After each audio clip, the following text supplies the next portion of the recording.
ഇന്ന് നമ്മൾ കാണിക്കാൻ പോകുന്നത് ടസർ ഫീൽ സാരീസിൻ്റെ റീസ്റ്റോക്ക് വീഡിയോ ആണ്. അപ്പോൾ 2250 റേഞ്ചുള്ള സാരീസ് നമുക്ക് എല്ലാ ഷെയ്ഡ്സും ക്ലിയർ ആയിട്ട് കാണാം. 2250 1 ലൈൻ വെർട്ടിക്കൽ, അങ്ങനെ സ്പേസ് കൊടുത്ത് അങ്ങനെയാണ് വരുന്നത്. പക്ഷേ അതേ ഡിസൈൻ 2250 പീച്ച് കളർ. ഇതൊക്കെ ഫാസ്റ്റ് സെല്ലിംഗ് ഐറ്റംസ് ആണ്. 2250 ബ്ലാക്ക്. എല്ലാ സാരികൾക്കും 2250 പ്രൈസ് റേഞ്ച്.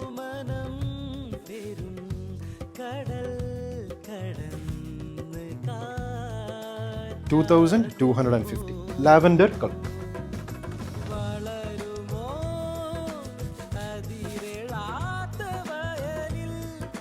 നമുക്കിനിയും അടുത്ത വീഡിയോയിൽ ബ്യൂട്ടിഫുൾ സാരീസ് ആയിട്ട് വീണ്ടും കാണാം.